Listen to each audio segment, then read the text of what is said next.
On your page? Oh, You can go on my page. Yeah, April should be able to go on my page and share it to your social media.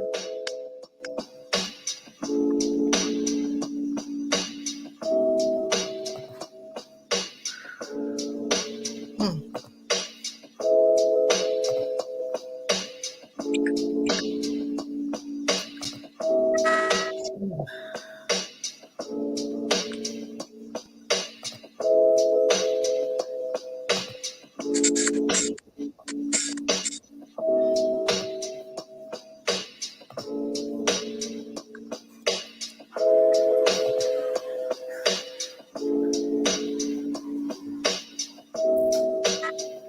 Give me some folks time to come on board.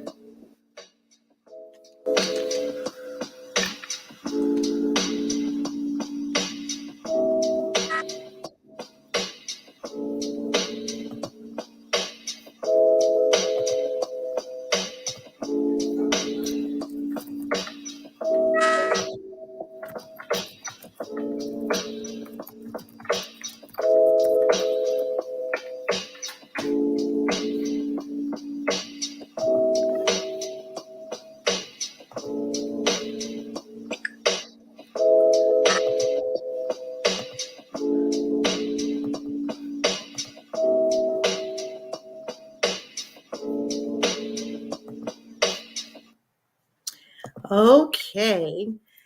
You are live with an interview with Marcus Turner, also known as Black Phoenix, hosted by yours truly, Eunice White. We are here live on Facebook and on YouTube to talk about Marcus, talk about Black Phoenix, and talk about all things poetry from slam poetry to spoken word, beat poetry, hip hop and the fusion of all of this stuff. We're here to talk about all this stuff as told and seen through the eyes of Black Phoenix. Thank you so much, Black Phoenix, for tuning in.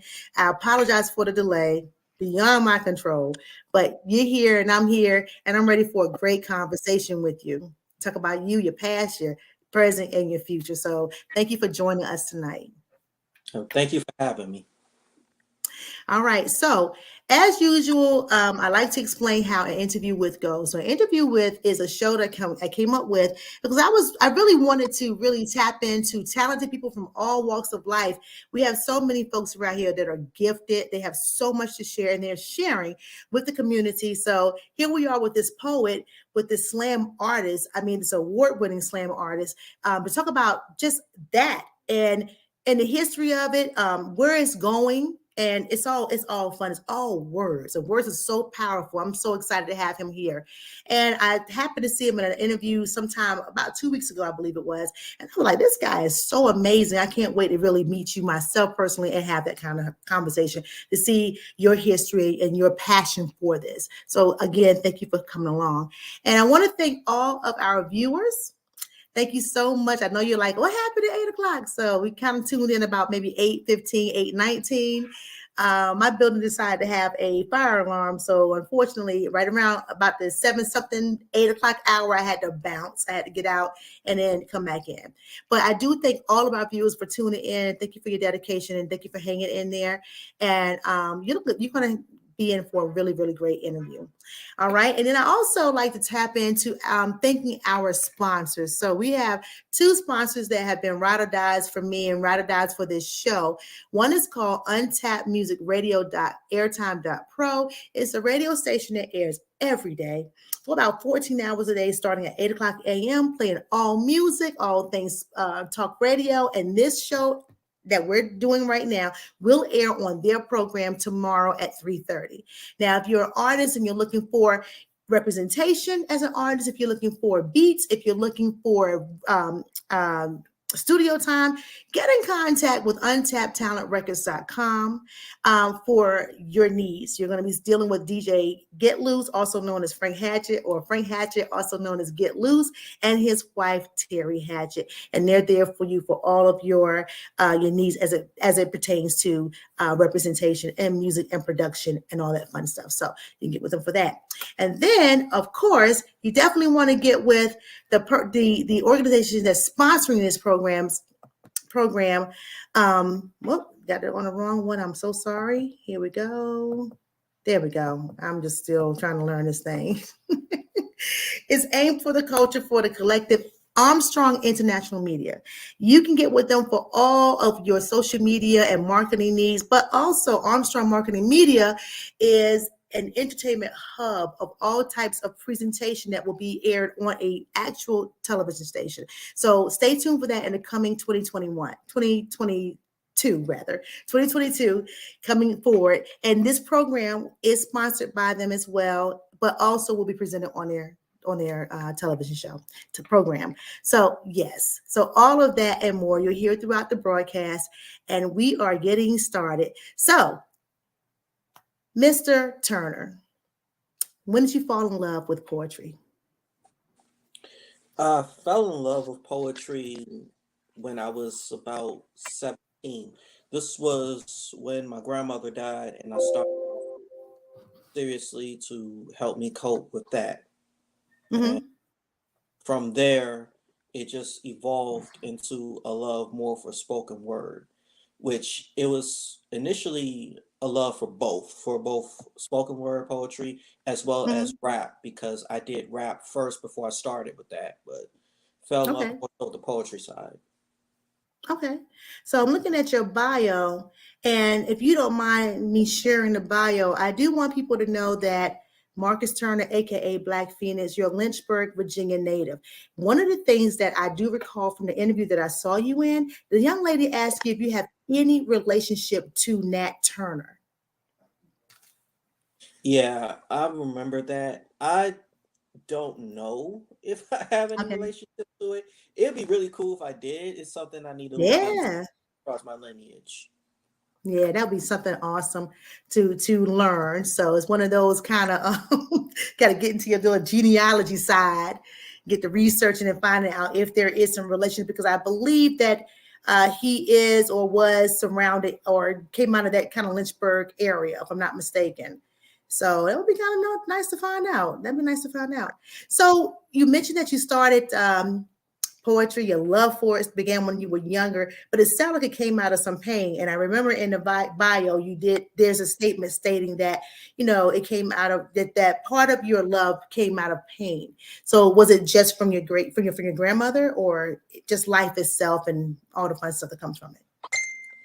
My grandmother's where it started.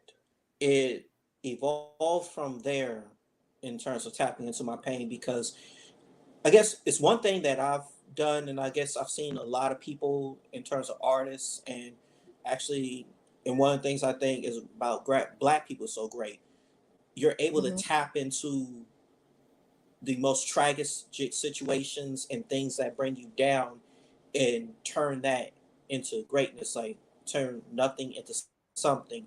For Mhm. me, it started with my grandmother, then it also went to failed relationships, it went to just generally being a black person trying to survive, went to Mhm. dealing with racism, dealing with all all types of different things. All the other loved ones that have died, friends that have turned their backs on me, all of that.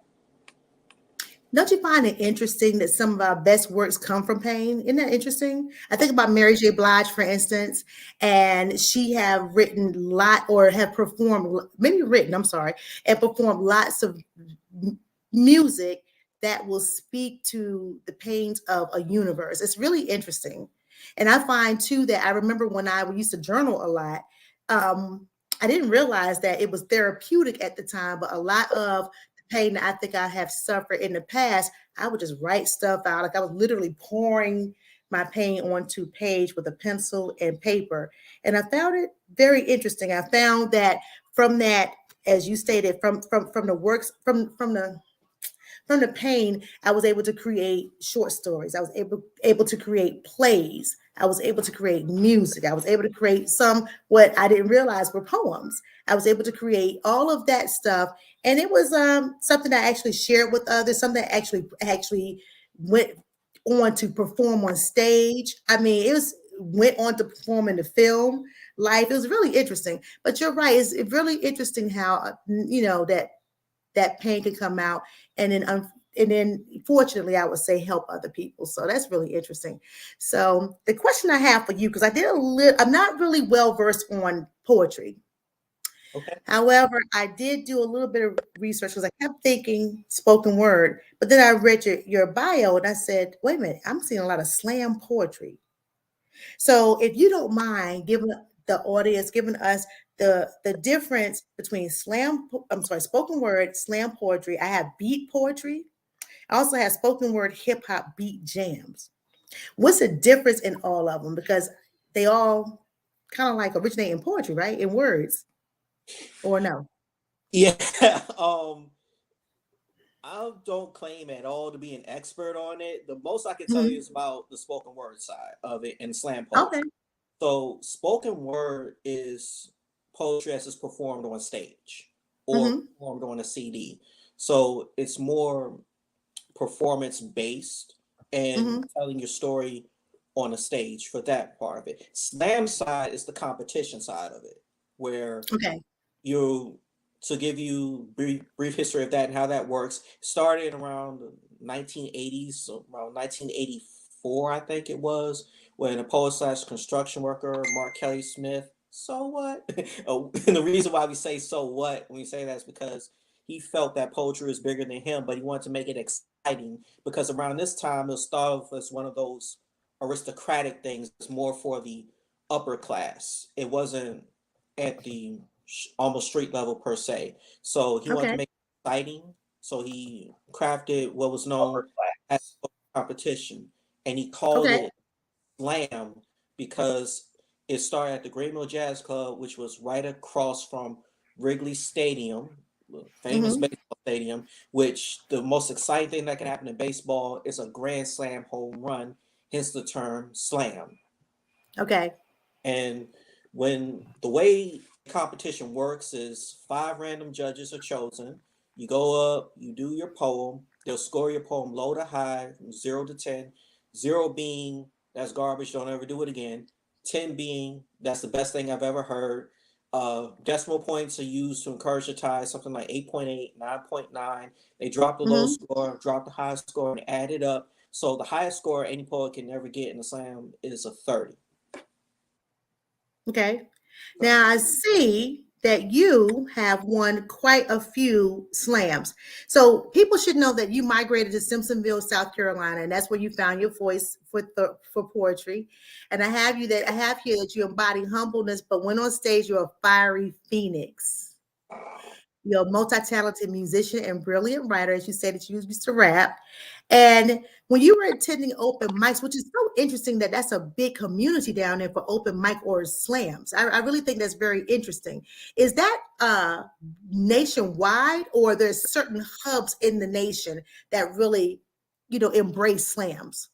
Oh, it's nationwide. There are teams all over the world, not Hmm. just in certain spots of the world. Now, obviously, there may be some spots, like for example, where I was in Lynchburg, there wasn't anything there, but you can still go to Roanoke or different areas of Virginia and find it. There Hmm. are teams in Hawaii, there are teams in Europe, there's teams in Africa for slam poetry. So yeah, it's it really is nationwide. As a matter of fact, we there used to be a nationals competition where teams from all over the nation would come together and compete. Now the biggest one is Southern Fried, which is the Southeast Regional, but we still have teams that are coming from beyond that compete. And Hmm. was we have poets that come from California competing. We've had teams from Hawaii that competed in Hmm. Pride. So it's a big community. It's big but small at the same time. I think it's awesome. So when you were saying like different teams coming from different locations, so I about maybe two before the pandemic, I remember going to DC. They would have this. Not this has nothing to do with poetry, but they would have this national or this yearly annual skating thing. I'm not a skater, but I went because I used to love to skate when I was younger, but roller skating. And I went to DC, and it was this, like I said, annual event, and they had skating teams from all over that came to DC to participate. It wasn't a competition, but just to collaborate and celebrate roller skating. So you think back to like the 80s or whatever, or just all these different skate groups. So from Detroit, Cali, Atlanta, Jersey, it didn't matter, this area here. So I'm thinking, wow, I didn't really realize how big that community, the poetry community, was and is. But I have to stop myself because I never watched the Def Comedy Jam poetry. Was it a poetry slam, or was that considered poetry slam, or was that considered just spoken word? Now, it was considered more spoken word, although a lot of poets that were on Def Poetry Jam did do poetry slam because, Mhm. and even verses and flow. As a matter of fact, a lot of poets that were on verses and flow Oh, compete at right. Southern Pride. So Oh, wow. So Southern Fried would be equivalent to what? South by Southwest, or what the like what type of like what you call it? Not a convention, but yeah, I guess sort of considered a convention, if you will. I guess the closest would be Comic Con I can think of, and that's my nerd side thinking about it. If you know about anything about Comic Cons, like No, it's but my sons do. so. So the best way I can describe Okay. it is it's like this. It's a festival that has a basis of competition and poetry slam within it because it's Mhm. not just competition, it's also like a family reunion. It's also, Gotcha. I guess that would probably be the best way to put it. It's like a family reunion with a big competition with prize money on the line because Okay. you have all these teams from all over, and it feels like a family reunion even when you get there. Even when you're in the midst of the competition, you'll be like, "Hey, what's up? Hey, it's been a long time since I've seen you. Hey, I heard you had a baby. Congratulations. You know I'm coming for Um, the competition, right?" That's how it is. And I like that. I like that. So listen, take me into that world. Take us into that world. Take us to you going on stage, and you are delivering your piece for competition, I guess, if you will. Give us a little something. I'm putting you on the spot. Give us a little something. so, are you talking about explanation, or you want me to perform a piece? You know what? I want you to do whatever you feel comfortable doing right now. Either one. So, for me, when I'm stepping on stage, Hmm. I have to try to calm my nerves because even after years of doing this, I still get nervous. I Hmm. ask myself three questions. Why are you reading? Why are you reading this poem? Why are you reading this now? Answer that question honestly, center myself, step to the microphone.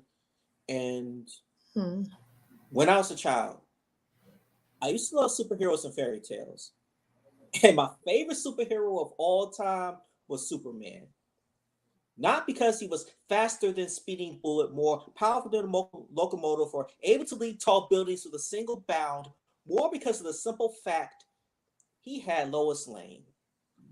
I love the fact no matter how far he was away or how much trouble he had gotten into, if Lois was ever in any danger, he would find some way to fly over, swoop in at the last minute, and save the day. That's all I wanted. I just wanted to be your Superman. So I guess that's why when he broke your heart, when it was me that you called, I will always fly to your warm embrace, and your kryptonite kisses always kept me weak. Better yet, Hmm. I wanted to be a knight in shining armor. Because in every fairy tale, there was always one brave warrior who was willing to fight off any danger to protect the one he loved, lay his life down for her with no hesitation for you. I was always willing to strap on my armor, pick up my shield and sword. I was preparing myself for war, despite the fact that I knew you just didn't want to be rescued. I would even go as far as to say you protected the very dragon that imprisoned you. See, I wanted to be your King Arthur, make you my Guinevere, but I guess in many ways I was. Because I felt as if I was heaven sent, pulled Excalibur from the stone, fought off armies, creatures of any kind, raised up mighty kingdoms, made you my queen so we could be on that Jaheen tip. You Mm, can have anything that I've got, only for me to watch you run off with Lancelot. Because I was mm. fighting to be your king and you turned me into a jester because you were so caught up in fairy tales, blinded by fiction, so you couldn't see the reality of the fact the only reason I was never the man of your dreams because I was fighting instead to be a man you would need. So you Wow. dream of your perfect man, but even Sleeping Beauty realized before meeting her Prince Charming, she would first have to wake up to see he was standing right in front of her. But your problem is you stopped your search for your perfect man at tall, dark, handsome, forgetting all the while even devils will come bearing light, and beauty is only skin deep. And this ugly old psychosis betrayal to cut you to the bone, so now you're sinking deep within the sea of self pity. But get ready because this time I will let you drown. Because I'll no longer be your Superman. Mm, And I'm too grown for fairy tales. wow. The end. I love it.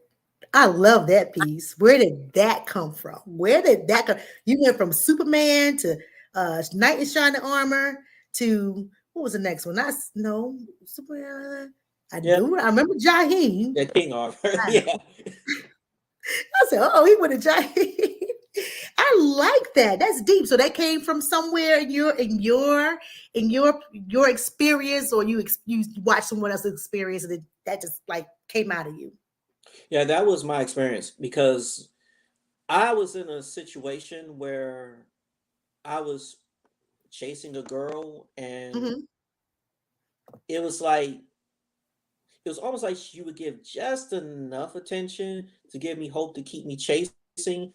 But then when Yeah, I would stop, I'd start chasing again and yeah, always be there for her before eventually I just got to the point of why am I doing this? And right. just let it be done. Well, that's super deep. That is a super deep piece. Now, did you perform that, and you and your team won, or did you perform it like at a spoken word festival, whatever? And y'all just, I'm pretty sure you had to have gotten the standing ovations on that because that's really deep. I love how you threw all that up in there. Yeah, I've done well in slams with it. I've also done not so good in slams with it. But Hmm. one of the things that my mentor has taught me, Moody, is that the best poet doesn't always win. So Hmm. it's not always about, excuse me, it's not always about the score of the poem. There are times I've done poems that were like one of the lowest scoring of the bout, and I've seen other people do poems that were the lowest scoring of the bout, but that was the poem that touched more people, and more people Mm. resonated with that poem. Hmm. Well, I So, think that's awesome. So let's go back over to your bio really quickly because I remember I saw something I thought was very interesting. So you you created a did you create a slam competition? Am I right? um, well, I'm starting a slam competition that's coming up. It's going to Okay. be on AIM, and that's going to be the Money Where Your Mouth Is slam. So, Okay. a brief background of that, its original concept started by Johnny C. Weaver, who he Mhm. still has it. Every March he has Slam Madness based off the March Madness tournaments. So, which is different from typical slams. A regular Okay. slam is everybody against everybody. Like, for example, you'll have 12 poets, then they'll cut the six, then they'll cut the four, or something like that. And it's just the highest scoring poets. In Okay. slam, it's head to head poetry. Like this poet against this poet, the higher scoring poet wins, or you choose which poet you think was best of those two poets. That poet moves on or whatnot. Hmm. Now, with the Money Where Your Mouth Is slam, I'm taking that concept and I'm throwing a few wrinkles in there for Okay. it. Instead of it being a big winner take all type slam, it's like Hmm. you as a poet, you can have a chance to back out at any time of the poem. Okay. Well, with the exception of two slams, and have a chance to take money. So if you put up money, none of that money goes to me or the venue or anything. All posts I put up money, you're doing it for that one. So it's one of those things where it's kind of like, oh, you say you're the best poet, literally put your money where your mouth is. Put your money Mhm. up, come face the poets, and see if you can make it to the end. Okay.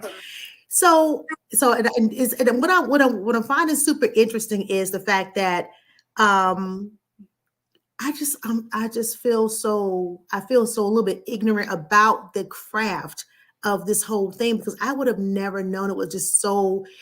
Like, again, we saw it on television, like you said, Versus and Flow, and I mentioned to you Def Comedy Jam, the whole that was Def Comedy Poetry, whatever it was called, and I'm like, wow, I would have never known. I would have never literally know how popular this is. Like you say, you compare it to Comic Con.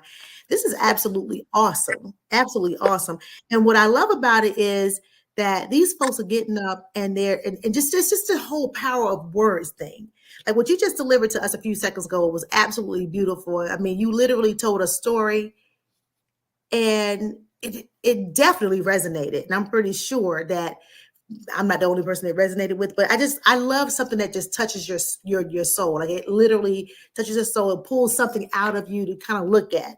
I think that was absolutely awesome. So to have this type of function that happens nationwide, basically you say globally, I think is awesome. So let me ask you a question. Speaking of globally, how welcoming when we think about like, have you guys ever like dealt with any issues when it comes to diversity, ethnicity, and inclusion? Are you guys like a community that absolutely welcomes all poets from all over the world and their pieces, whether you agree with it, whether it's political, whether it's I don't know, whether if it's racial, do you guys absolutely welcome everyone bringing themselves to the stage? You know what I mean? Like literally, like Right. you may have somebody that just comes up and they speak on certain subjects that you might, Right. okay. But are you guys, I mean, is it that inclusive? That, As a whole, yes. Now, okay. that being said, you do have some instances where Hmm. a poet may have a point of view of something and it not resonate with everyone else. Like Hmm.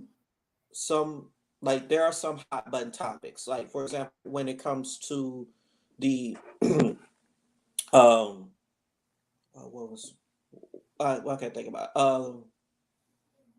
The feminist movement. Like that's a Okay. hot Hmm. because obviously a lot of people are for the movement. Some people are against the movement, and there are some people who may do a poem that seems like it's against the feminist movement, but it's really not. It's just speaking Hmm. about their perspective. Because I almost want to put it almost like this: sometimes it gets to a point in poetry where it's like somebody having a different opinion is seen as being offensive, Hmm. where it's like, no, you shouldn't be offended just because you don't agree. And even if you don't agree, you should be have a conversation to say, okay, let's talk about this. Let's Yeah. talk. I was wondering how open-minded are you guys when it comes to just like when we're speaking global and we're talking about people coming from all walks of life and all types of experiences and they expressing themselves in word. When is there an issue when people get up there and they just share their lives, Yeah. sharing experiences? Yeah. As a whole, we're very much so, like I said, because I have plenty of friends where it's like, hey, we don't agree on certain things because we see life differently in these aspects. But at the same time, it's like, okay, I still understand. It's like, okay, I see where you're coming from. I don't agree with it. That's cool. We can still be friends. That's it. So that happens a lot. But you also get the other side of it. It's like, I don't agree with you and I'm offended. So Mhm. and just leave it at that. Where I feel like it should be a point with some things where it's like disagreeing with somebody shouldn't equal I'm offended by It's almost like they agree to disagree kind of you. thing. Yeah. Yeah, because everybody have their different opinions. They're going to come with their different experiences and come with their different whatevers, and it's it's like let's just kind of almost stick with the art of it stick with the art of it, and you know, Yeah. it's okay. It's okay to be open-minded. I was just wondering about that because I said to myself, I say, we have people coming from all around the world. I can only imagine certain experiences and whether or not if they're, I guess, welcome, if you will. Yeah.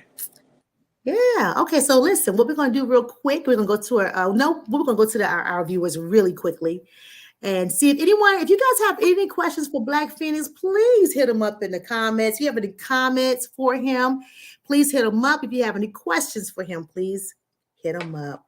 So let's see here. I get confused about which side I'm on, so forgive me. So okay, so Poetess April J. Armstrong says, hello all, and hello to you. Hello, Warren Evans. Hello there, baby. Tania, hi, Tania. Thanks for joining us. And my son joined us, and then going to the other side really quickly. This is the Facebook side. Let's see. Any questions for our guest tonight? Please feel free to ask any questions. Hi, Nikay. All right. Okay. So let me just do one more thing really quickly.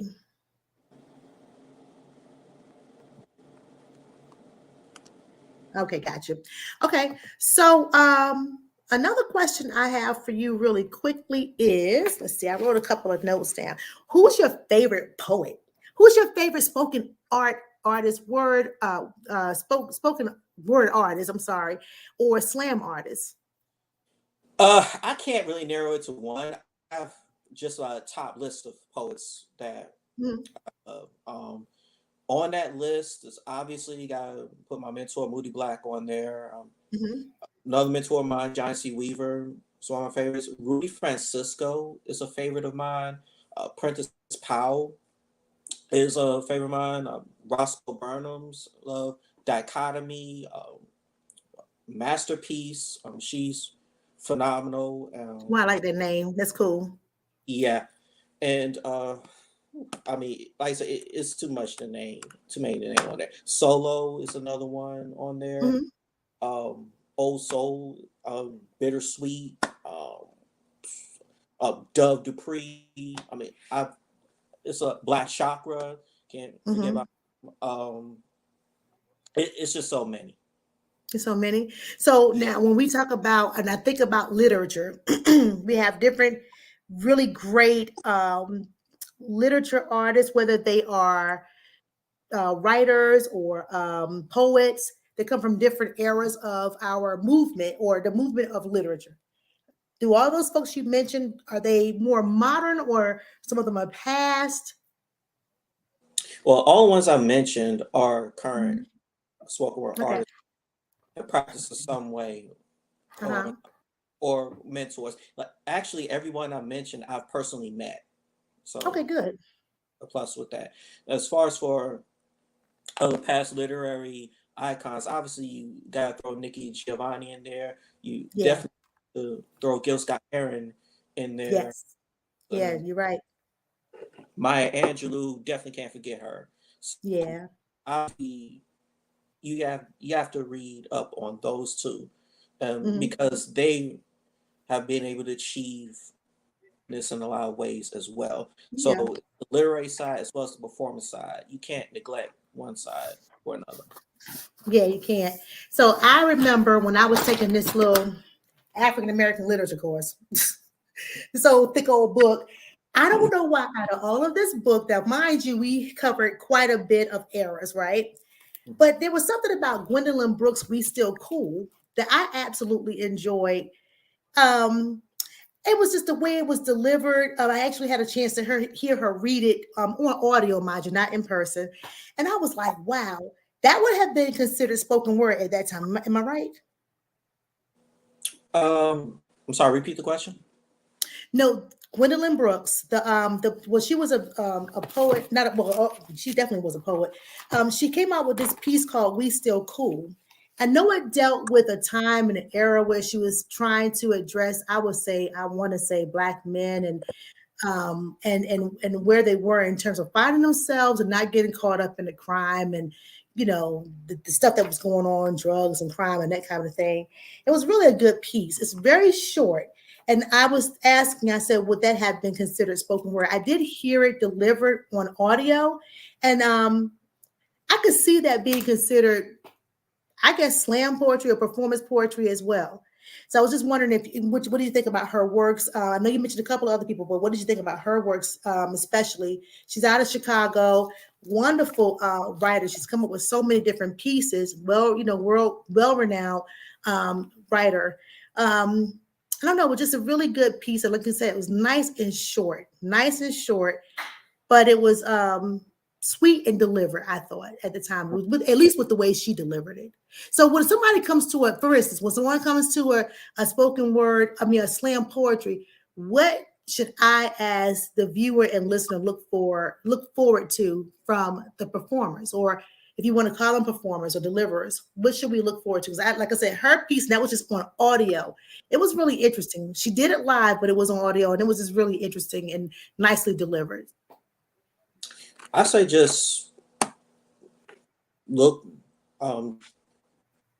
just look for how it resonates with you for any piece that you see done on stage, because there are a lot of different styles that are done. Some are, and as a matter of fact, with the poets that all of them have different styles. Got you.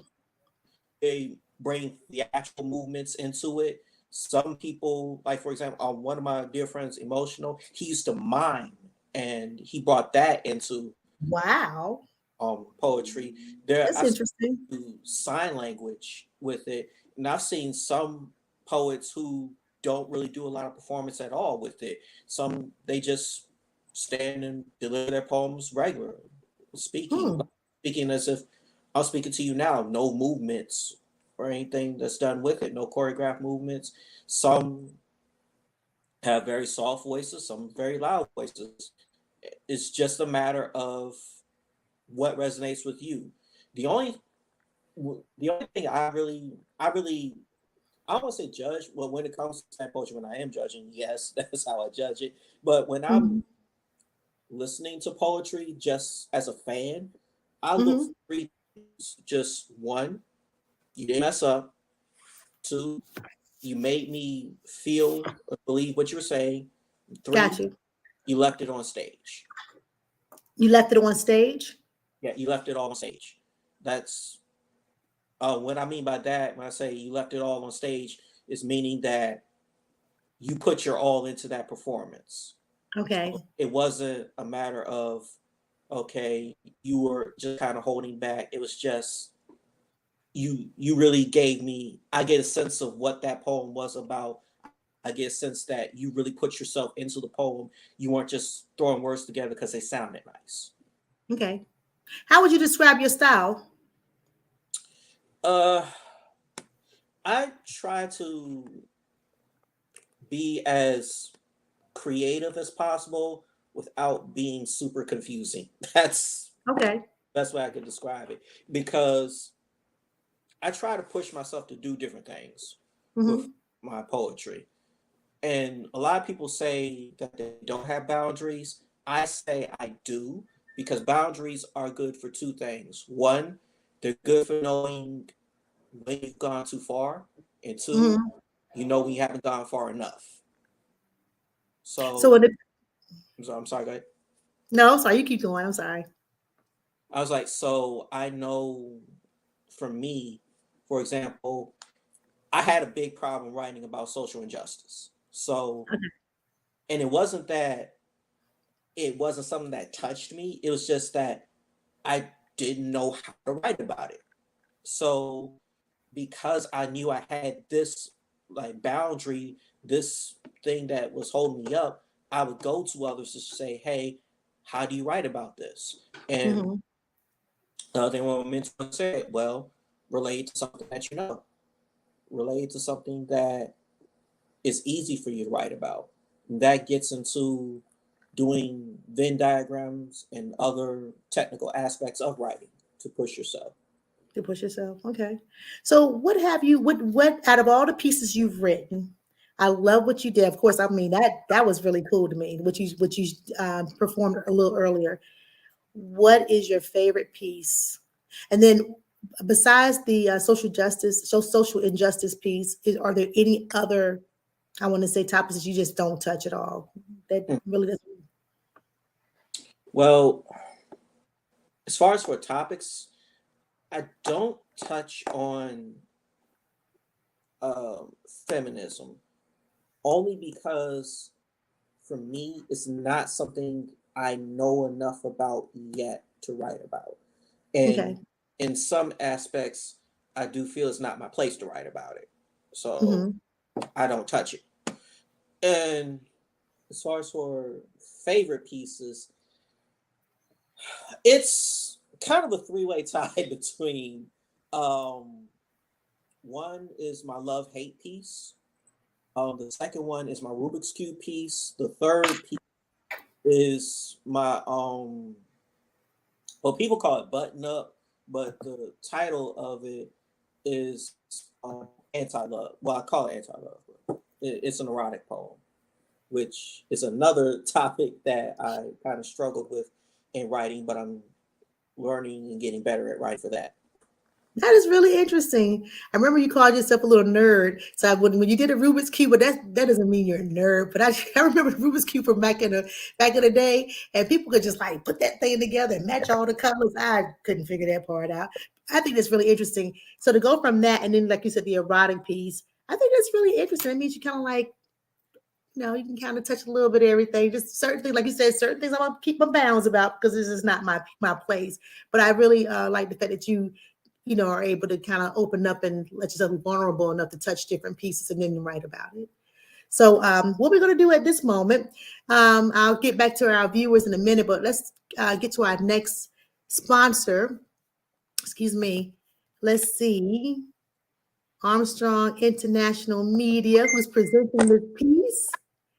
We thank you so much, April, for everything. And guys, she's our next sponsor. Oh, wait a minute. I tell you, I'm going to have to learn how to get this stuff done. Or AIM, for the culture, for the collective, is the global premier cultural arts network where we hold all the power. A social media and marketing company, we also offer services in voiceover, graphic design, commercial development, and podcast production. Start your day speaking out loud or whisper into the evening. Conversations on relationships that catch a one-man, one-woman feature. Healed through testimony and poetry. AIM is where you can find affordable packages for you to invest in your brand or your business. Follow, subscribe, like, share, and AIM for the culture, for the collective. Okay, everybody, please get with April J. Armstrong for your social media and marketing needs. She is absolutely wonderful, and she is the brainchild behind AIM, Armstrong International Media. She has a network of wonderful programming, including this particular one right here that will be going live sometime next year in the early part of the year, like maybe the early 3 months of the year. So she is a force to be reckoned with. Please make sure you get with her.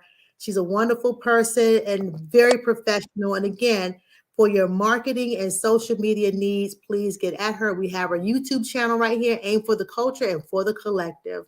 So we are all very much affiliated with her, including Black Phoenix. So this is what makes our family so wonderful. Okay, so I'll hit a couple of comments. Let's see if we have any comments for you. I love when our audience asks questions. This is absolutely wonderful because it just helps us all learn a lot about our guests. Let's see here. Let's go on the other side really quickly. Just a moment. What's the one thing I would say that people misunderstand about slam competitions and or spoken word? Remember, I went through a couple of terminologies. I was like, oh, I didn't know it was so much involved with this. Yeah, spoken words, slam poetry, beat poetry, spoken word, hip hop beat. Why is there such a difference in all of that? because there's a lot of different styles of poetry. Like, for example, one of the biggest misconceptions is when people come into a poetry event and they're expecting all poems to be about like the Love Jones style of poetry, or Mhm. they're expecting everybody to just be talking about death and being depressed, or they're um just being all calm. It's like, no, it's all different styles. And people talk about a lot of different things. Some people do funny spoken word pieces. Some people do serious spoken word pieces. Some people do empowering spoken word pieces. Some people are loud. Some people are softer. Excuse me. Some people are more comedic. I mean, it's just many different styles to it. So people So that's one of the biggest misconceptions. You hear spoken word and it's everybody thinks it's all one thing. Mhm. When it, Going back, I'm well, sorry. going back to, okay, I'm sorry. No, Sorry no, about no, that. no, go ahead. So going back to our classroom text, our classroom instruction about maybe creative writing poetry, for instance, what style is your favorite style of poetry? I thought I saw some haiku something up in your Oh, bio.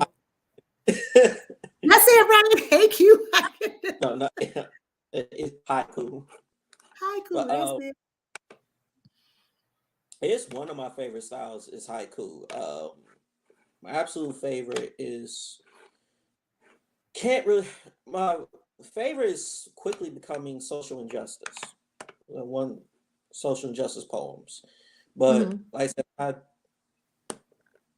I listen to all types of poetry, all different types.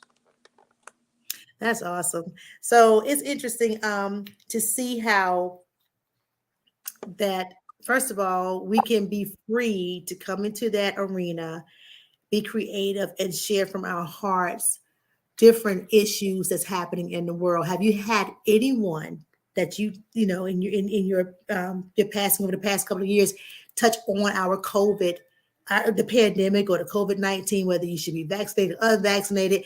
Have you had anyone like come across any artists that have actually expressed an issue, an opinion through poetry about that particular issue? Yes, Topic. Mhm. yes, I have. Matter of fact, there's another poet I know right here in the upstate. He works as a phlebotomist, drawing blood, and has spoken about it, and literally said in his poem talking about getting the vaccine and being vaccinated. I've seen the poets that kind of touch on it and speak Mhm. about COVID, and I mention it in one of my newer poems. Well, Mhm. well, actually, it's just really two lines. I mention it when talking about it, but yeah, it's being talked about. It's been talked about. Wow. Now, what about anything political? Oh, that's always talked about. Yeah, I, I talk about that in my poems. I've heard it in countless poems. Like when I came into spoken word, it was one of the more frequent poems that's talked about. Mhm. Now, So do you have a compilation of poems? I don't think I noticed that in your bio that you have a compilation of poems that is available for those that, at least for purchase. actually, there is. You Okay. can actually go onto iTunes and purchase my album Black Phoenix from the Ashes, Oh, and nice. it you can see it. It's actually going to be a picture of me. This is a young Okay. me here on there, so you can find it there. A Black Phoenix from the Ashes on iTunes. I think Google Play still has it, or you can go on CD Baby, order it. The CD there is $10, or if you see me out performing anywhere, you can purchase the download card for me for $5 and go on cdbaby.com, punch in the code, and get it from there. So, Okay, make you, sure I put this up here.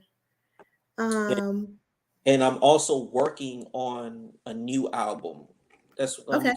be titled Mirror. I've already got 2 tracks recorded for it, and those were actually done by DJ Get Loose.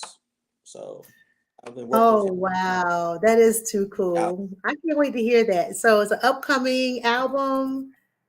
I Yes. can't wait. I can't wait to hear it because I've heard, we already heard what he's done with April's piece, and I was like, oh my God, it was absolute. I love it. Absolutely love it. What is it called again? The album is from the ash. The album that's out is from the ashes. The new album Hmm. I'm working on is titled Mirror. Mirror. Tell us. Can you tell us about From the Ashes and tell us about Mirror? Can you give us a little taste of what's happening? Okay, so excuse me. With From the Ashes, that is was a compilation of the best poems I had at that time as I was coming up because really want to get an album done. I really wanted it to be a good quality album. Hmm.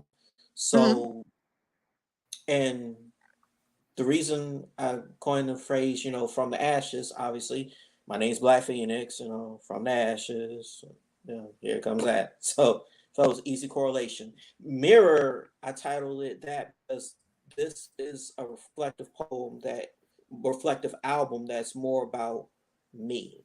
So it's just talking about like my story. Hmm. Every piece that's on there deals with me. The two tracks I have recorded on that one, Love Loop, that deals with issues I've had with relationships. Dedication is well, yeah. That one you got to get the album to understand dedication. Okay. Sounds good. Everything. Well, let me ask you a question. I like to ask professionals like yourself, what advice do you have for up and coming poets are considering doing the spoken word, considering becoming a part of slam? I say that slam poetry. I always want to say those two are the same, but I see. Thank you for describing the differences. What advice do you have for folks coming into this arena? uh, Respect the process. Number one, that is writing, the editing, the practicing, because it's not gonna come overnight. It's gonna be a process. You're going to have hard times with it. You're going to have issues where it feels like it's not coming out, it's not coming as easily as you feel it should. You're going to have times when you just want to walk away from it. But just respect that process and don't be afraid to reach out for help. And if someone's willing to help you, definitely appreciate that because, which I was fortunate being in my area to have so much love and people want to help me out and help me with growing and just don't stop because you're also going to have people that are against you and speak out to say no, you shouldn't do it. I literally remember when I first was starting out in spoken word being in Walmart and a woman stopped me and say, hey, are you going to Red Clay Cafe to perform tonight? And I was like, yeah. It's like, oh, well, I'm not coming. And I'm like, Why does she not want to come? I wasn't that good starting out because I was still learning. I mean, it was Right. literally, I was literally, I think, maybe 6 months to a year in of starting the spoken word side of Hmm. poetry. So after that, well, there it is. Well, that was rude, number one. Good Lord. Yeah. In my opinion, but Lord. But I have a question for you too, really quickly, too. I didn't think about this question, but in addition to your advice to, poets wanting to come into this arena and either perform either spoken word or slam or, get in the slam poetry competition, how important is it to do your research with respect to history? We talked about Gil Scott Heron, we didn't talk about the lost poets, but I mean, I had to throw them in there as well. And anyone else from here, you know what? I have this book here too. It's another book I pulled off the shelf because I was doing some research earlier. There's some people on the internet that believe that a lot of the spoken word, or I almost say slam poetry, but it began with this or the Odyssey. Do you agree? Yeah. I mean, it's always good to study the works from the past because Mhm.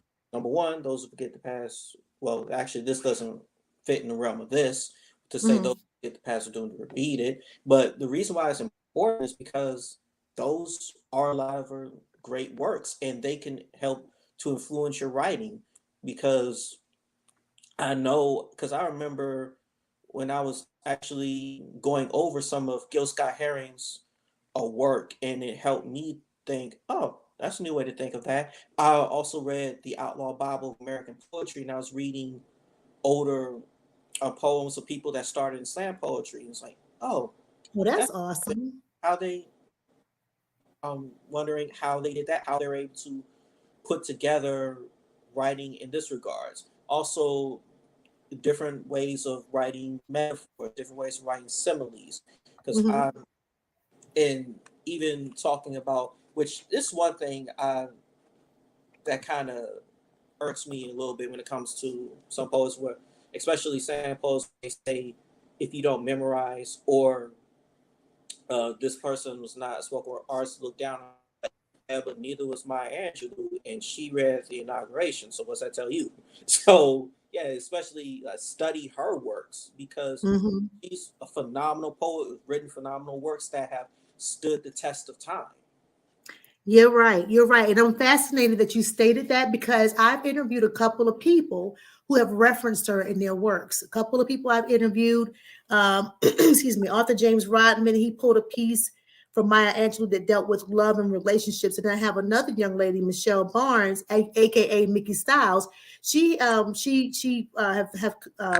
created legacy journals, and she too have referenced Maya Angelou. So I do appreciate the fact that you definitely suggest that we as up and coming writers, whether it's poetry or just literature of any sort, whether if it has anything to do with screenplays or playwrights, you do need to research those that have come before you and try to learn different styles, different writing styles, to understand where we are today. So that's a good thing. That's great advice, honestly, great advice. So yeah, anything else you want anybody to know about you, the slam artist, like how many slam performance slam festivals you've been a part of, how much money you won? I'm just joking. you and your team you and your team won. Anything else you want us to know about you, about Black Phoenix? Well, biggest thing about it is, if you see me out in public, don't be afraid to say hi. Spark up a conversation. Let's talk. Uh, That's all. That's cool. Also, like I said, I'm a nerd slam champion because I'm a huge nerd. So I love anime. I love watching like things that are in the mystical. I love video games. Like example, like my favorite video game right now is NBA 2K. Like I love Mhm. NBA 2K. Like, but one thing that my girlfriend understands about me is I get off work, I come home, I was like, just give me like an hour to myself. I'll turn on my PlayStation 5. I play NBA 2K. Then it's okay. How are you doing? Just to, especially if you've had a hard day at work. Right. I'm laughing because I said, hey, where's Black Phoenix? So now I know in the future, I'm gonna wait a minute, give you some time, and know that you're coming on board. That is really cool. So you want to give us another sample of your works? Sure. See, I can never solve Rubik's cubes. I was always puzzled to get everything solved with all sides being one color. Befuddled at attempts to solve this six-sided riddle, so I would ask for advice, work at it for hours. Even went as far as to look up YouTube riddles to try to solve this riddle. You Mhm. know, spin right, rotate top, place corners, place sides, and in the end, with all my attempts to solve, I just ended up with a bigger mess than before. Just like the day we parted ways. I was left confused. See, I was twisted in this mass of misery. I never knew love someone would cause me so much pain. I had no idea as I was falling into this emotional torture it would bring. I never felt so much agony because I thought that falling in love wasn't supposed to hurt. But then again, it's never truly the fall that hurts. It's always the sudden stop. And when we crashed into dead-end pavements of nevermore, it left me broken, confused, twisted in this mass of misery. I was stuck in a complex puzzle of emotions I could do nothing but attempt to solve. Spin left, turn right. Why can't we work this out? Spin right, rotate top. What can I do to fix us? Place corner, spin left. What made you stop loving me? Place sides, rotate right. Why can't I stop loving you? And in the end, with all of my attempts to solve, I just ended up with more of a six-sided catastrophe in this cluster of emotions. Yellow, scared to be hurt by someone else, too afraid to try to love again. Blue, filled with sadness, and someone I felt was the better part of me decided to depart from me. Despite the fact that I would have walked through blizzards with no winter coat just to get used to the feel of your cold shoulder, red, and angry that I poured so much of myself into something that wasn't supposed to last, green, sick to my stomach, I almost bought you white. Ghost of the man I once was, the woman I gave my heart to, ripped it apart so I no longer see the orange glow of the sun shining what was supposed to be the future of my life. I don't think I'll ever be able to solve this Rubik's Cube of emotions swirling inside of me. So I guess I'll just be puzzled. You better do it, Black Phoenix.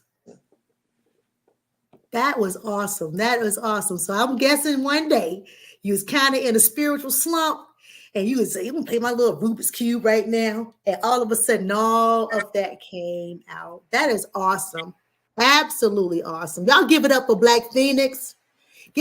So Black Phoenix, again, he's based out of South Carolina, and he is a part of multiple poetry slams in that area. So if y'all are down for all our South Carolina peeps, y'all make sure y'all stay tuned. What part of South Carolina? I meant to ask you.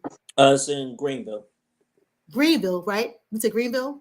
Yes. Okay. If you're in the Greenville, South Carolina area, or just don't mind traveling, please stay tuned. Now, how can they find out about you appearing in the poetry slams? Well, the major places to go would be Radio Room on every third Sunday of the month, which this January coming up is going to be different. It's actually going to be, the last Sunday of the month is going to be at Coffee Underground, because every Sunday, with the exception of the third Sunday, most months, it's at Coffee Underground. Doors open at 7, shows start 7:30. Like I said, this month coming up, January, is going to be different. It's going to be at Coffee Underground because that's going to be our slam team tryouts, because we've had poets that have been slamming throughout the year that accrue points to our right to try out for the team. And also, let's see, just follow me on all forms of social media. Well, not all forms. You follow me on Instagram, Black Phoenix Poet. You can follow me on my business page for Facebook, Black Phoenix Poet. YouTube page, Black Phoenix Poet. So I make it as easy as possible to find me. Okay. So, and literally, like, just my inbox. If you ever want a question, just hey, I really enjoyed your show. When's the next time you're performing?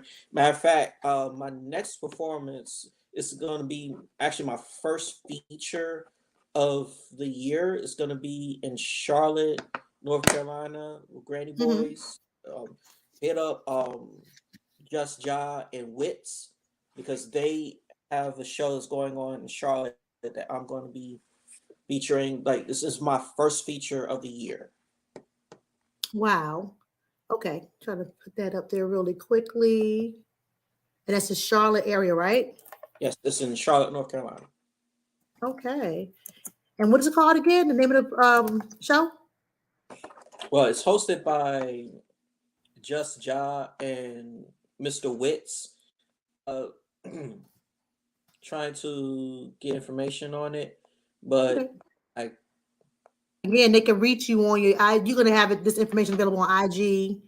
Oh yeah. So yeah, if you're following me, I'm gonna be posting the flyers and all of that. So you'll be able to follow me and say, hey, this is where I am. Okay, got you. Okay, well, that is good. Well, anything else you want to share with us before we close out? Another poem, maybe, or Yeah. Well, I can definitely do another poll. So I'll do host choice. So whose choice? Okay, yes. So do you prefer social injustice or do you prefer erotic? let's do some erotic. It's about what 9:23. We all grown folks' time. We can do some erotic. Uh, so any family members that may be listening or watching this interview, you may want to tune out now. It's about to get so Cool. I have a confession. See, this here is not an erotic poem. Consider this your final warning. Don't let my button ups fool you. You may not have heard along the line that us geeks can make some of the best freaks, and if you really want to test this theory, it's no thing for you to come and see me, but don't let these button ups fool you. Because there's more than a million things I could do for you and to you, and just like Burger King, baby, you can have it your way, so tell me, how do you like your orgasms?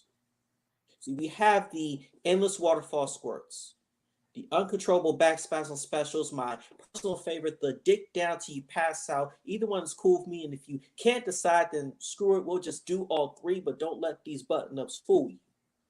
Because us geeks truly do make some of the best freaks. And before you even ask me, yes, that does include a little kink. So don't be afraid to bust out the handcuffs. You won't need those hands tonight. Whips, because I know how to punish a bad girl. Chains, because there'll be no running. Don't forget those edible pains, because I love sweets for my sweets. And also don't forget that safe word, because we will do things to make 50 Shades of Grey blush red. But don't let my button ups fool you, because us geeks truly do make the best freaks. And even if you're not into a little kink, that's okay. We can go a little gently, but even then, the sex thing is no game to me. And while other lames like to jump around like checkers collecting side pieces and claim after one night you'll want a kingdom, I've already graduated to chess. Follow.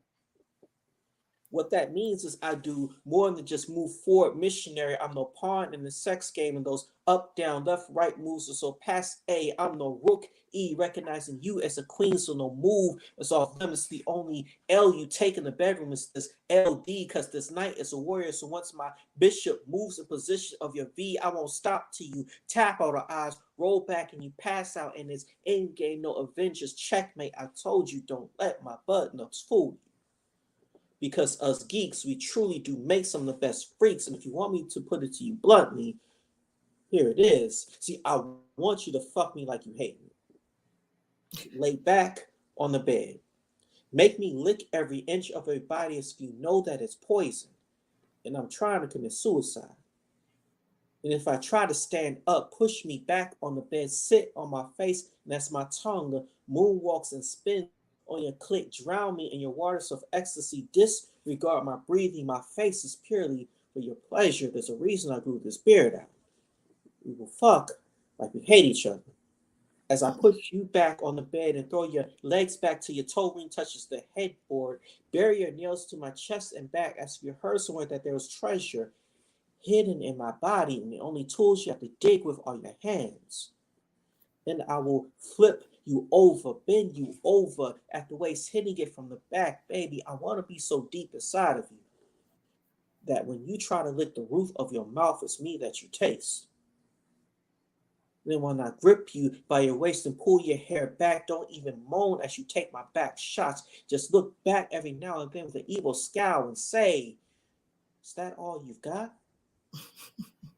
And leave words like love and matrimony outside of my doors. I'm entering you. Love has no place here. My hearing has gotten tricky. I love you starts to sound like you're going to fuck me over, so just fuck me.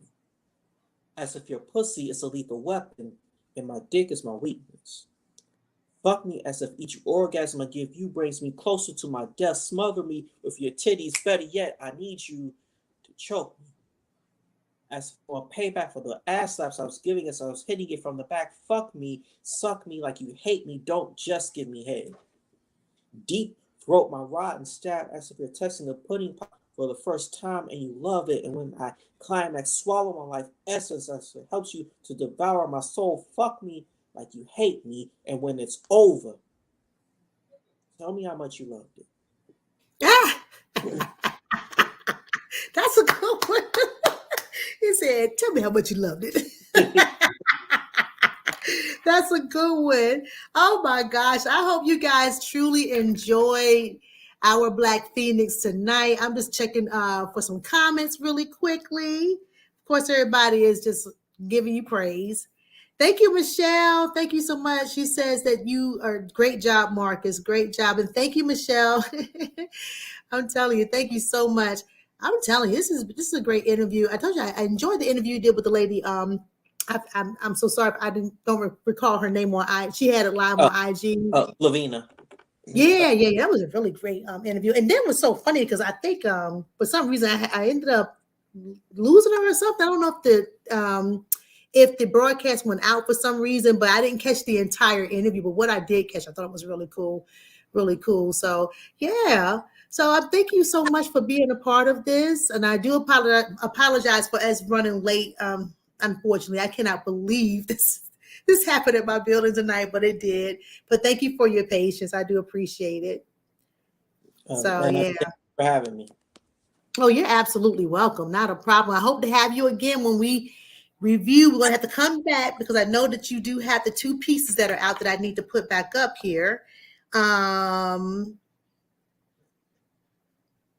Let everybody know that they can purchase Black Phoenix from the Ashes on iTunes. I just put iTunes and CD Baby, but what they also need to recall is that you can be reached on IG, Facebook, YouTube as Black Phoenix Poet. And you have your upcoming piece, Mirror. It's going to be available for purchase. Stay tuned as you connect with Black Phoenix on social media. And then I don't think I had too much information, but again, if they connect with you on social media, Charlotte, North Carolina, you said first part of the year, you're going to be doing a piece that's a performance at an event hosted by, I think I have Just John and Mr. Witz. Oh, it's just Ja, Jah, Ja. Oh, okay, got you.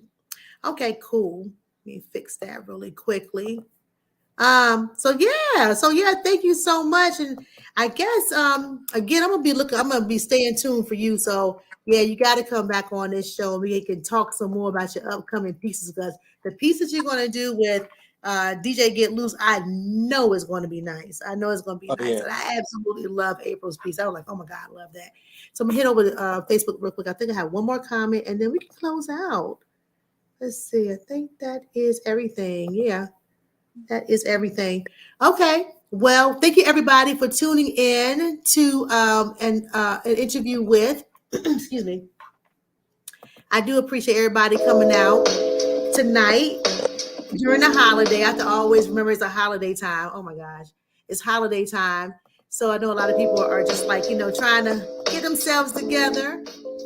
But I do thank you for taking the time out during your holiday break to hang out with me for a few minutes. So next week, guys, I do have someone coming on board. I went to college with this gentleman, Sankey Brathwaite. He is the son of Pan-Africanist Ilambe Brath. And we're going to be talking about his legacy, talk about their foundation called the Ilambe Brath Foundation, and talk about past, present, and future. You're going to learn so much about this activist who, of course, is no longer with us at the moment, but he has done some phenomenal works with respect to Pan-Africanism.